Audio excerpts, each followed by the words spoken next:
Good morning, everybody. How's everybody doing? Awesome. Just one person. What about the others? Oh, perfect. Great. All right. So welcome to this amazing panel discussion. I'm going to be moderating. Okay, so I'm going to take a seat. I do have Madhumitha, Srini, and Poonam here. We're going to have a good discussion around LGBT, which is again a new thought or new concept. I wouldn't say that, but something that has not been spoken about. But so happy, my mic went off. But I'm so happy that after so many years, we are able to bring this conversation onto the floor, or even talk about it. Before, we never spoke about it. It was something hidden, right? You don't ask, don't tell. But now we're really talking about it, right? So with that being said, let me go ahead and quickly start off the conversation here. Your views. Why do you think we need to have LGBT as part of the workforce, or even think of that as an inclusion? Yeah. I think Suresh spoke about it briefly in the morning. He said about 7% of the workforce belongs to this community. And then we had, I think it was Panellists who spoke about the dog-eat-dog phenomenon that's around that, right? So it's competition with that. I think if you speak with just business need, it's really not a community issue. And then we had a very powerful slide again from Suresh back, which had pictures of people from this community. Right. And some of them, I mean, you would be foolish to have ignored that kind of talent if you weren't actively seeking them out. So there's a clear business case. Right.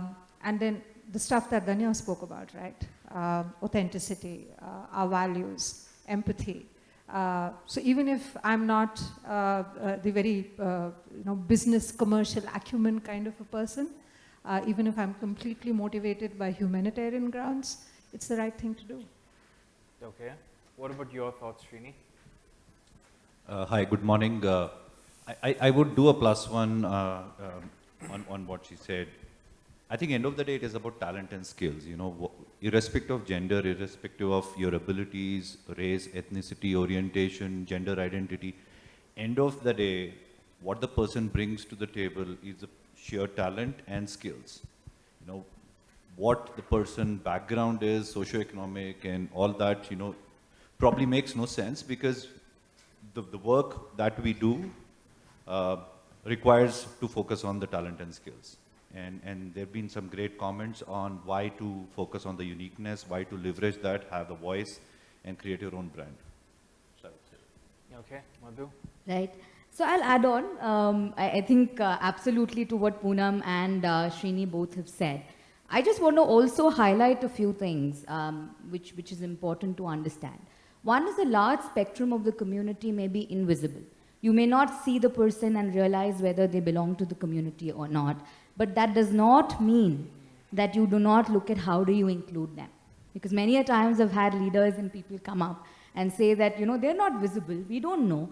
We don't discriminate against anybody. So, it need not have focus. If you're looking at a person wearing a pink shirt and calling and saying that, why are you wearing a pink shirt, and that's indicating something like gay to you, then that's discrimination. So that's one. Secondly, if you look at it, when there's a hidden diversity group, it's all the more necessary to be able to focus, because when there is discrimination which happens, you don't even know. So for example, there is a report by Mingle. It's a 2016 report, which was filled in by people from the LGBT community, which kind of called out that about 40% of them face discrimination at the workplace. About 2/3 of them have heard homophobic comments at the workplace. So there's all the more reason why you need to do it. I mean, to answer and to extend Srini's point on, talent, you don't even know when you're discriminating. All the more necessary you build policies, you look at ways to support them, and you look at ways to call them out. Customers.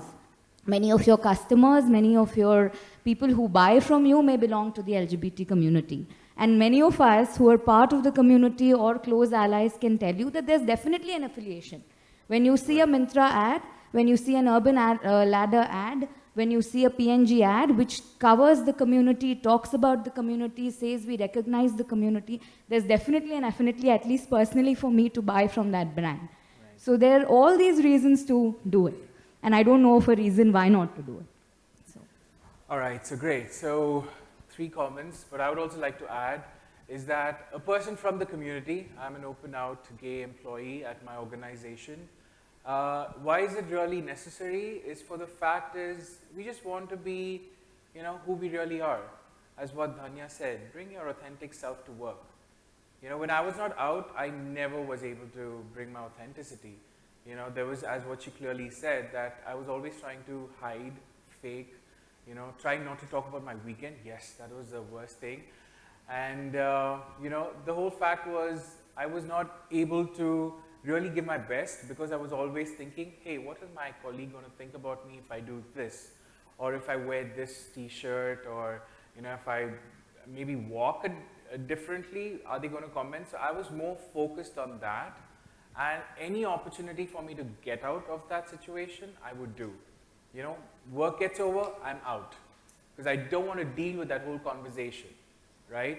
But now, I think, being out and really talking about it, I think, that authenticity is there, the value, the trust. For me, there are a lot of things, I can so relate to it, Dhanya.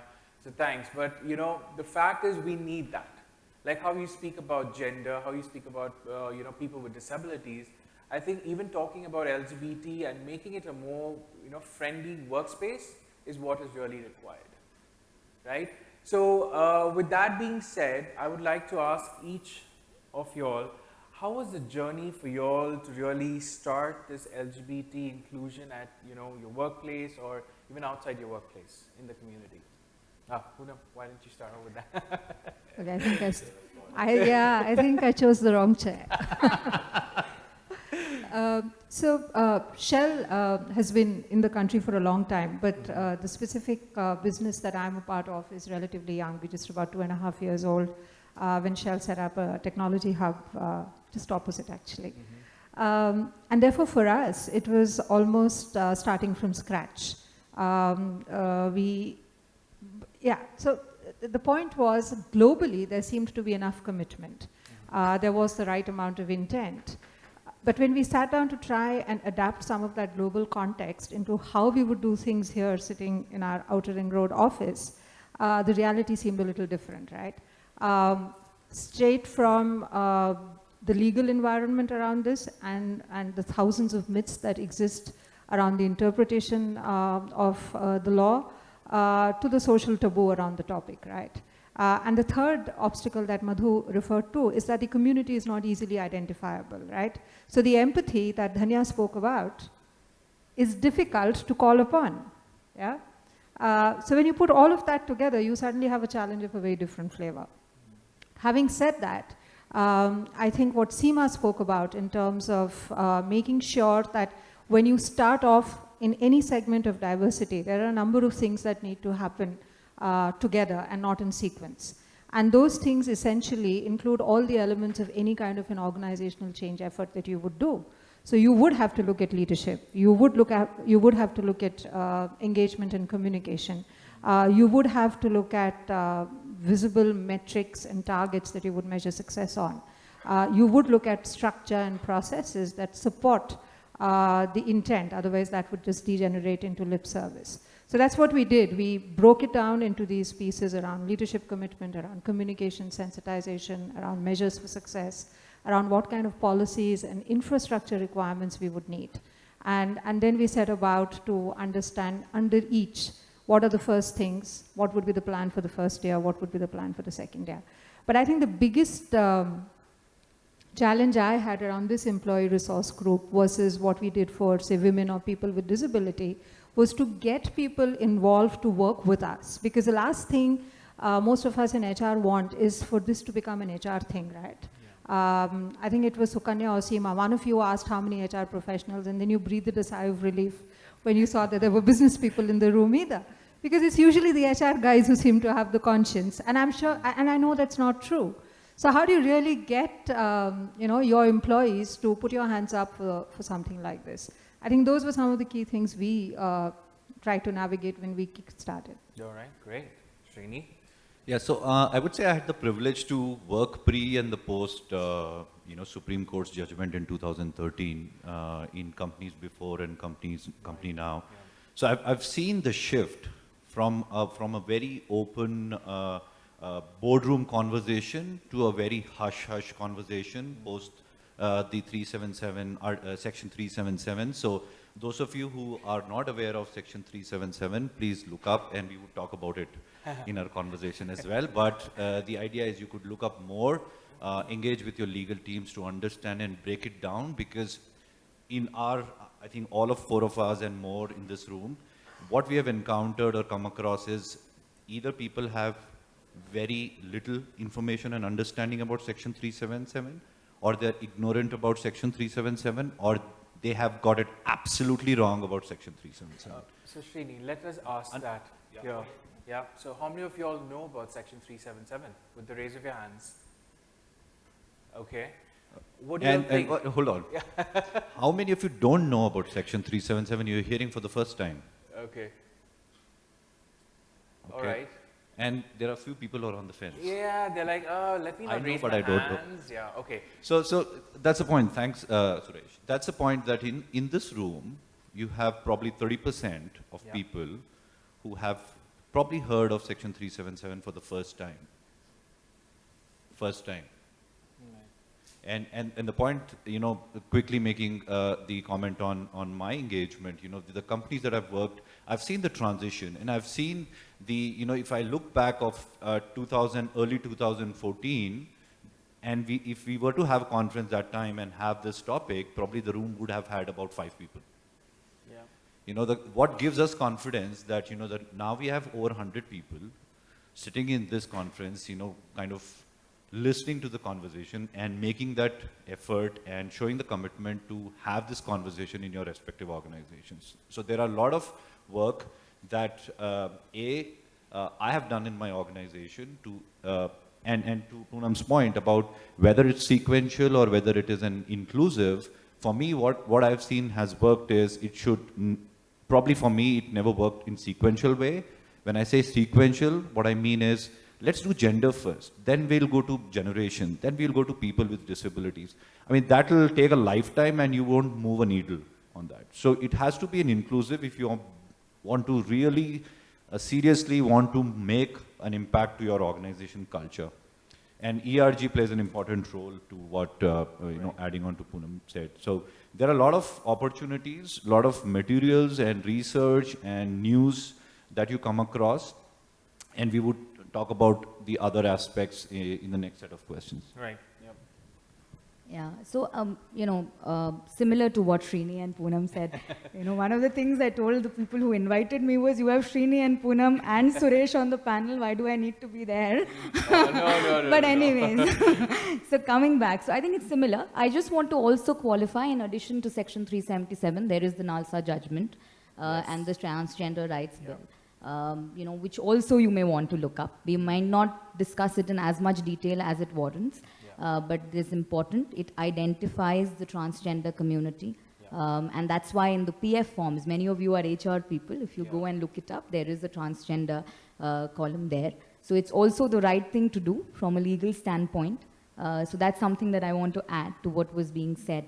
I think in addition to that, I would say that one, it's a journey of progressive realization.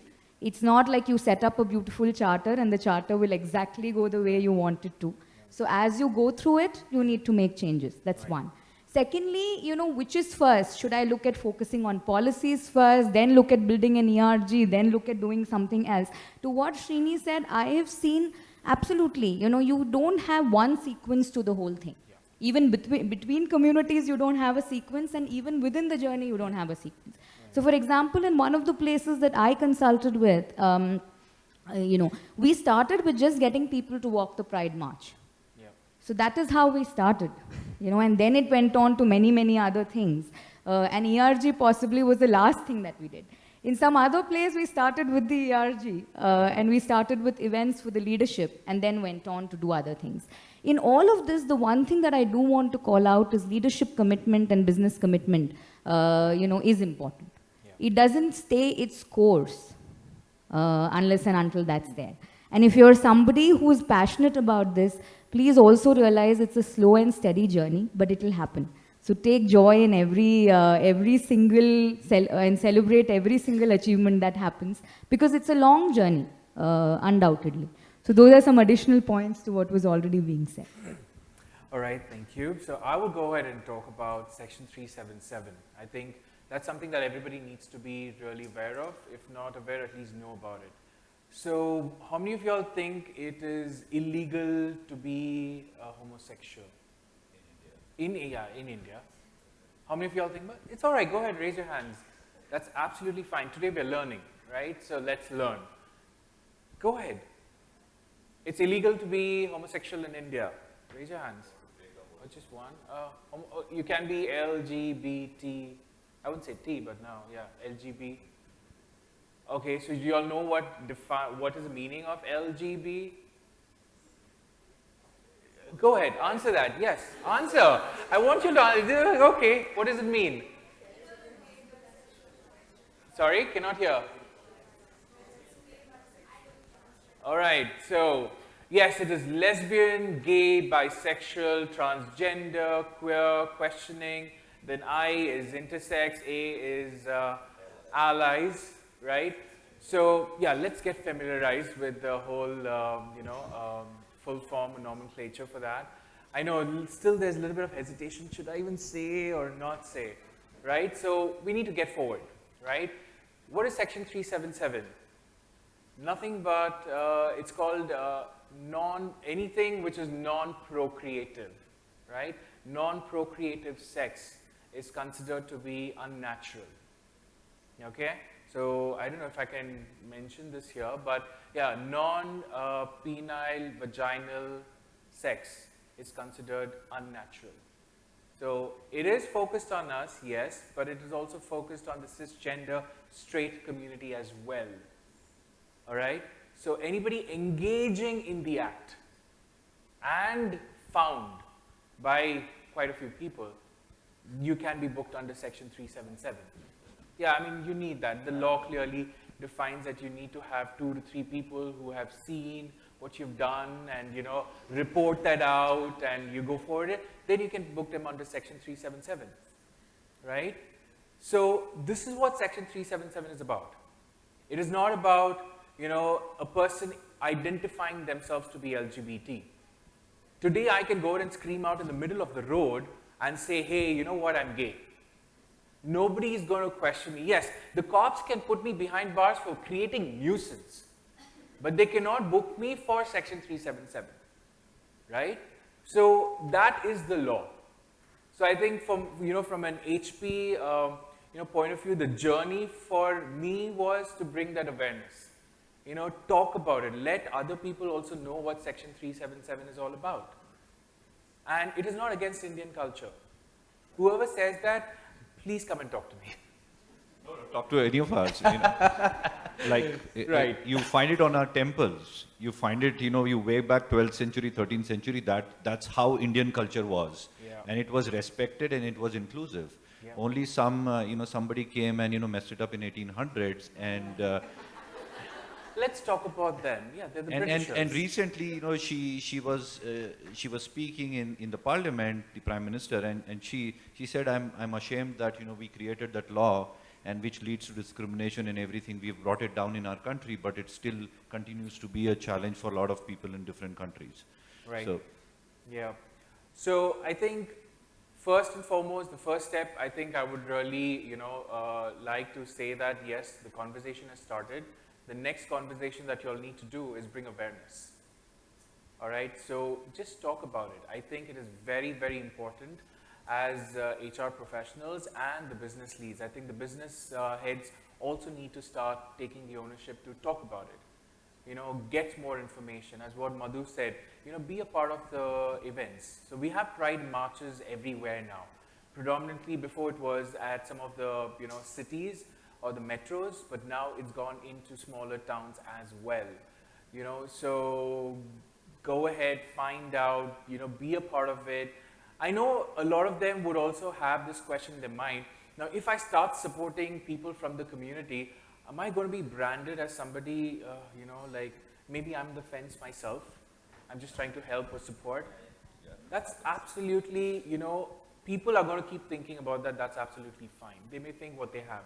But if you have your conviction, to really be an ally, like these three people and quite a few people in our in this room are super strong allies, fierce allies, who really talk about it and let everybody know. I'm one of the, I wouldn't say one of the one, but few ones who've taken the bold step of being out. But I did have my hardships.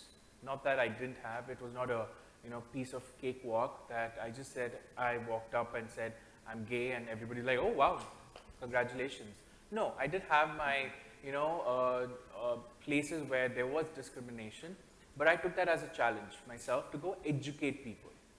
Once the people were educated, then they realized, oh, damn, I had a different perception altogether about y'all and the law. So now I'm aware, super supportive.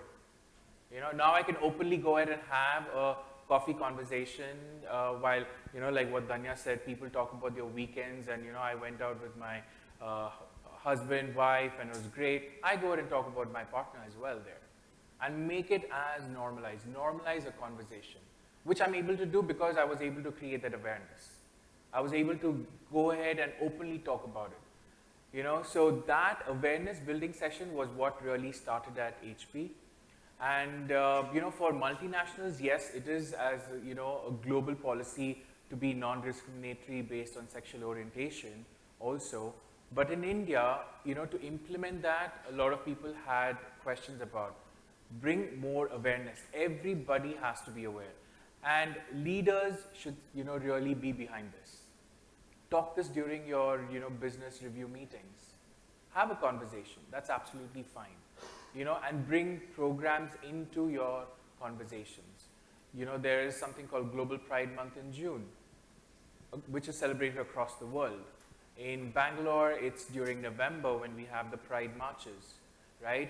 In Delhi, it's in Jan or Feb. Don't quote me on that, but I will get the dates right. So in Bombay, you have the film festivals across. So try and get to know about the community even more.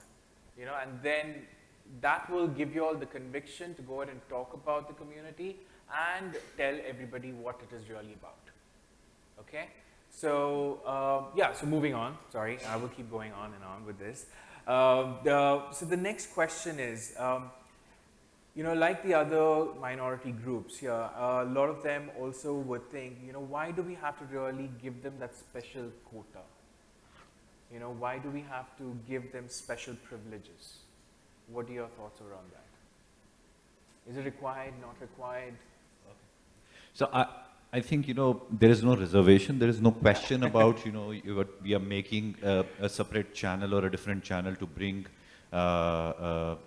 members from the LGBT community, right. Or even for that matter, there is a lot of pushback on when we talk about women-only hiring. And there is always a question about, no, we don't need that reservation. We want to be on the same playing field and we don't want to be considered as special. So I opened the conversation to saying that at the end of the day, it is talent and skills that is more important. And you're not creating another funnel or channel to hire or attract or bring people from the community. It is just that as part of the organization's focus on creating an inclusive culture, we need to cater into and think about all the other diverse forms of diversity, not just gender, but multi-generation, veterans, people with disabilities, people from different ethnicity, race, women coming back to work, LGBT community, and many more. When we'll have to bring at the same level field and talk about that, if we were to look at a job and the role, how can we be more open and invite applications which are diverse, not just, just a gender with respect to a man or a woman, but also be open enough to invite applications. And believe me, when you say that we will invite applications, we are already doing it, but we are not getting diverse applications. Probably because specific to LGBT community, maybe they don't see that there's much being done, or there are some challenges because they feel that maybe the culture is not conducive for them to come out and join a company. Because believe me, having worked with the community for a really long time, the word spreads like fire. Anything that you do in a company or anything outside, it spreads like fire. Even before something happened in a company X, within 5 minutes, it's all over the place. And the community then knows. Imagine that you create a company has to go through that journey, and it just a matter of minutes, your brand's gone, and there's no looking back, right? So I'm not just saying that it is only for the LGBT community, but overall, when you look at the employer brand, and so when you invest so much time and effort, I think it becomes important that you also address things like homophobic comment, transphobic comments, discrimination, bias, bullying. What we think are the comments and jokes on WhatsApp and in meetings, in cafeterias, could be very offensive for people. Madhu spoke about pink shirt. I love pink shirt, by the way. I'm a pink shirt guy. You would see me in pink shirt. So I have heard these comments. Oh, are you on the fence? Are you being gay? Are you trying to, try to understand your identity? Are you gender fluid? I've been asked these comments when I've been to queer film festivals. I've been asked these questions when I walk the Pride Parade. Does it stop me from showing my solidarity and support? No, people would ask. The same way we straight people ask questions, are you gay? Imagine how difficult of that conversation is for somebody who is from the community to hear that. And it troubles a lot to a lot of people. One comment and you're gone. So they will strike you off their friends list, and there's no looking back. Because the fact that, we spoke about the iceberg theory, there are some things that are visible, there are a few things that are not visible. And coming out, for those of you who don't know the term coming out, is you're coming out from your sort of mask or closet and bringing your true self. So coming out is a journey. It takes a lifetime. If you think that coming out is only for the LGBT community, no. I came out as an ally 10 years back. So coming out is a journey. Even today, and for allies, I believe me, that's very easy. We can always go back to the closet. And we say, no, I'm done supporting the community. I don't want to do it. But for the community, it is gone. So you blow your closet up for life, and you're out there, and there's no going back, right? So, these are the nuances, or these are the things that you would get to know the moment you, start focusing on educating your own self first, understanding what it is, what are the terms, how do you interact and socialize with the community members. First, that itself is a journey. And I'll tell you this, and a lot of my friends would agree here. That's my last comment, and then I'll give you to Madhu. Yes. It took over 2 years for the community to accept me. That I was doing the work, not because it was part of my job. I was doing this because I believed in that. And I used to always be seen like, is he really serious? Does he really mean what he says when he walks the Pride Parade? And now it's absolutely, fantastic to be part of the conversation, to be included, and I feel included. And thank you for including me in your parties and conversations. I think it's brilliant. So I would just say that, if you were to do an audit across the companies, across the globe, the first thing that stands out when we talk about diversity and inclusion is sensitization, awareness, and education. That's the first step, in terms of how do we sensitize leaders, what is the vehicle, how do we sensitize employees, how do we sensitize our organization, managers, and even outside of our organization when we are working with suppliers and vendors. Good, thank you. Madhu? So on the, specifically on the question which was being asked, which is around the reservation piece, right? Is that the Yes, question? yeah. Okay. Now, this is the most controversial topic, isn't it? Reservation for any group is a controversial topic. It has nothing to do with only the LGBT population. Having said that, I'd leave, and I don't have a one-size-fits-all solution either, because I do believe every organization is in a different journey. So sometimes you do want to keep a little bit of reservation, or at least you want to call it out to be able to ensure that that is the space at which you're kind of cutting off any discrimination. You're also kind of telling the audience or telling every employee in the organization that this is an area of focus. So when you put a percentage to it, sometimes in large companies, they do it mainly to be able to get that attention to that subject, right? So it's done from that angle. The second reason why many companies do it, and I am not stating my opinion on this because I leave you to think about what works for your organization the best.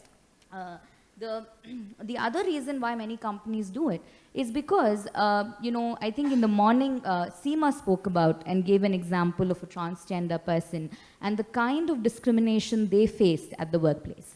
A lawyer, about 12, 13 years of experience. I'm not trying to repeat the example. But the kind of discrimination that that individual is facing at the workplace is for real, right? And many a times this is because Nestaway has been, has made a lot of attempts to include that. There are a lot of organizations where, transgender people are also hidden identities. You can't see, especially trans men, you don't know they exist. So if there is no, if just to use it, hold the mic. I'm loud enough, I think, I don't need the mic. So if this is, you have 1% of people, in the corporate workplace who are transgender, and the rest all are cisgender. Right. There's already inequality which exists. Correct. So when you're talking about diversity, inclusion, and equality, you have to do some affirmative action to be able to support that and bring the percentage up to some level at least. So that's the second reason why there is support for some form of reservation or affirmative action to be done.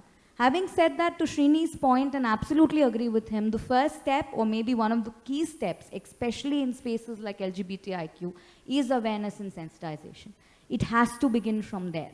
Because if the person's going to come into an atmosphere which is transphobic, homophobic, the person's not going to feel good, and the word will be out which is negative for the company, right? So the two need to be done. So there is merit in doing some amount of reservation as well. How much and why and whether it works for your organization is an independent call that you need to take.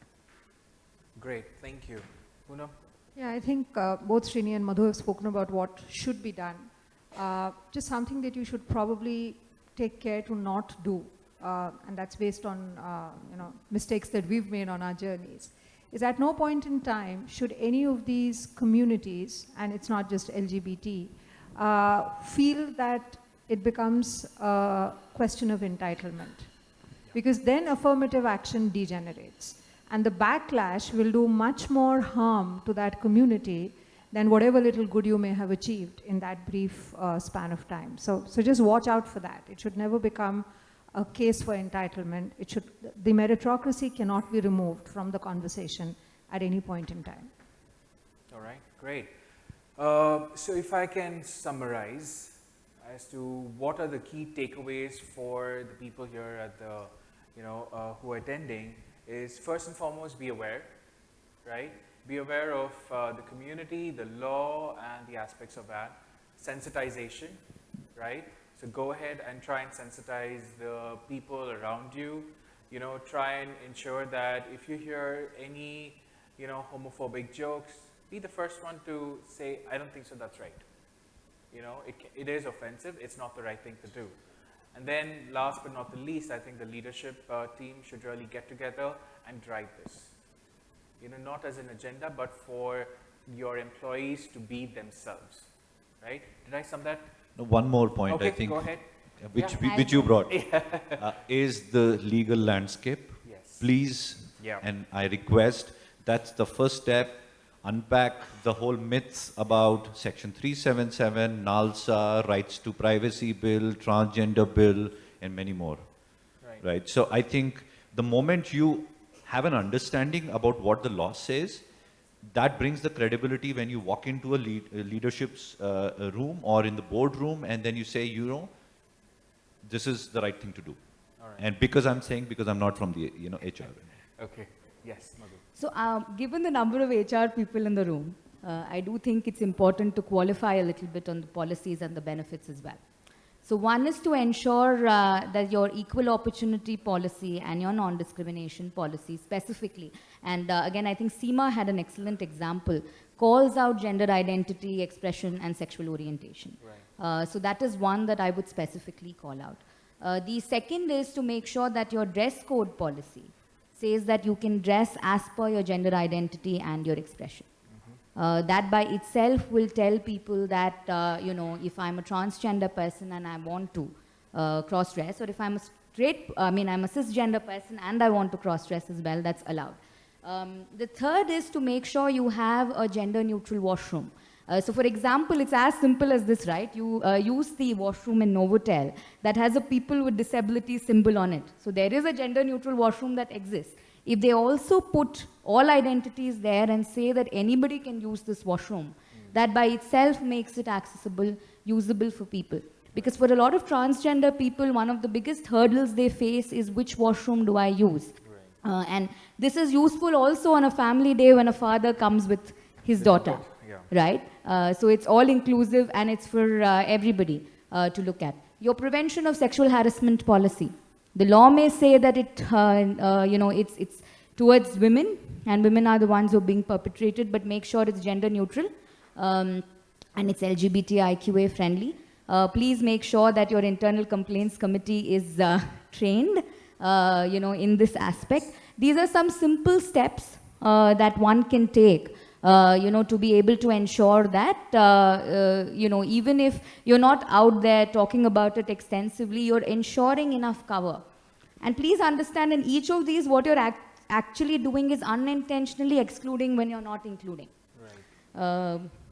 Right. So apart from that, also, I think make sure your counseling service provider, so Srini whispered that into my ear and I said, yes, I missed that, thank you. So the counseling service provider is LGBTIQA friendly, because there may be people who may want to come out, may want to discuss personal stories, journeys. You may have parents who are employees in the organization with children with gender dysphoria who may want to also access it. So counseling support is helpful. If you have an anonymous helpline and a safe space, which we had done in one of the organizations, which worked beautifully, just saying it's a safe space, you can come and talk about gender and sexuality and things like that. First few times, nobody will come. The next time onwards, there will be people. So all these are small steps that you can take that will ensure an organization which is LGBTIQA friendly, even if you're not out there and talking about it. To end, I would call on two things. One is, there are a lot of people, especially transgender people, who go through gender reassignment surgery and who go through, and during that time, to call it out and say that if there's any special support the organization can provide. So that could be monetary, that could be in terms of leave, but at least to call it out, And sometimes diversity groups are always intersectional. I myself am a person with disability, so even if your reasonable accommodation policy, which is more for people with disability, calls it out, that's an important thing. The last one is same-sex partner benefits. So today when you're filling up your insurance form, it asks you who is your legally wedded spouse, and then, children and parents. Many people here may not have that. So saying domestic partner, talking to your insurance service provider and saying that that needs inclusion as well. Those are some things that you can solidly do from an HR standpoint to ensure that your organization, and each one of these, if I'm a person who's sitting in the audience, I'm a lesbian, if I hear this, I will be like, this organization is the organization that I want to work with, because I'm assured that there is so much which is being done and I'm recognized and I'm identified. Right? So those are some of the things that one can do. I just wanted to add that. Yeah. Thank you so much, Madhu. And I think I would just, say one more point. Do not create a safe workspace, as what everybody has said. Don't go with the intention that you want people to come out. All right? So I think that's very key, critical point of view from starting off an LGBT ERG is not don't have that metrics that how many people have come out in my organization. No, create a safe space where you can have those kind of conversations. Whether they coming out is again a very personal story, right? They don't have to come out in the organization, because there is a metric there. No, let's not do that. All right, so with that being said, I would like to open for just 1 or 2 questions, if you all have any. Anybody has any questions? No? Okay, so I think... Yeah, I say so you've processed it very well and we've been very clear. That's good for... Yeah, go ahead, yes. Yes. There were 2 rulings from the Supreme Court. Yes. One in 2014 and one last year or in 2016, if I'm not mistaken. What were the differences in the rulings? What was overturned in the latest ruling for Section 377? So initially, the initial judgment was decriminalization of Section 377 by the Delhi High Court. Supreme Court turned that over, saying that, sorry, we have to bring that law back. And, it should go back to the, Parliament and get that discussed there. So that was the biggest change. And I think if you want to talk about it, is the NALSA, which is more specific on the trans community. Yes. Try to add Yes, a few points. go So ahead. in 2009, Delhi High Court declared the section unconstitutional. In 2013 December, Supreme Court said that a lower court does not have the right to bring this change. It has to be brought in by the Parliament. Yeah. Therefore, nullified the judgment provided by Delhi High Court. Last year, I think you're talking about a specific judgment by Supreme Court last year or early this year, where they came up with right to privacy bill, where the 9-bench Supreme Court judge made a special mention of Section 377 and commented that in the light of right to privacy, this kind of colonial article should not have a hold. Yeah.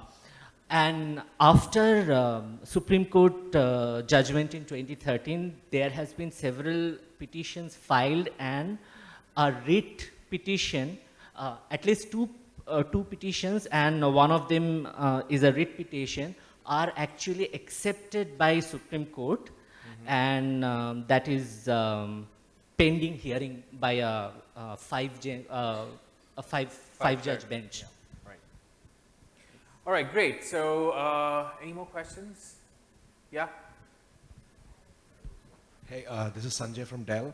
So it's like a more, the question, the problem what we are facing is, when we understand what is Section 377 from the community, and we have a lot of information around this, when the legal team put the blinders and listen to this, what more we can do?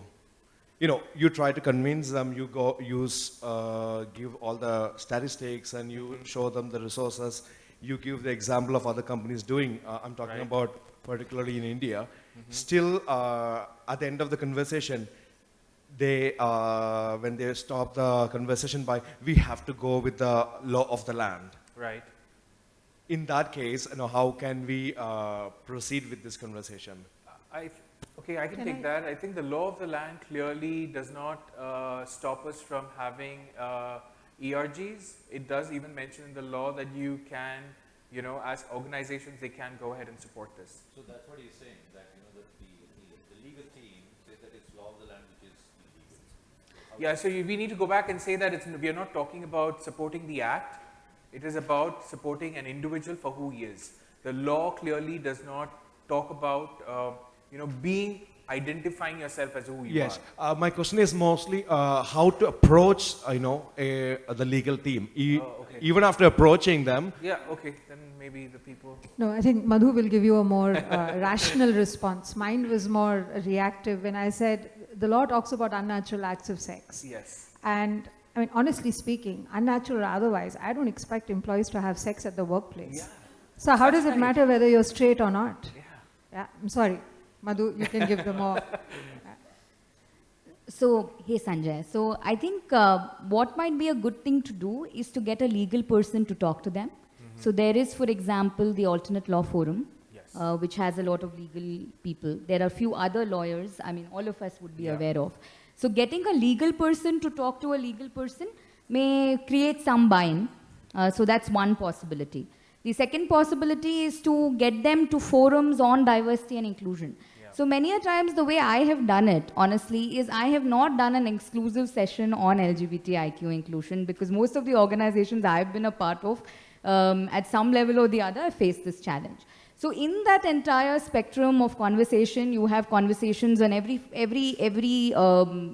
form of diversity like we are having today. You bring in somewhere this whole aspect. That might sometimes create a lot of buy-in as well, where you bring in organization leaders or people who've done it in other organizations. How is it that they're able to do it? That's what you do. Right. The third is, are you continuously boring them or irritating them with newspaper articles, with what is there in the media which talks about this? Right. For example, there's an organization which recently launched about 2 weeks back. They launched same-sex partner benefits. Right? It's in the newspaper. A few days back, an educational institution did some work in the space. There is continuous news around it, Sanjay. So I have bored people like that. Now, I don't know how much they like it, but, at the end of it, after some persistent irritation and boredom, it does land up going somewhere. At least they'll give you some permission to do something. So those are some irrational comments that I have to make. Thank you. All right, great. So thank you so much, everybody. That comes to the close for this panel discussion. All right, thank you.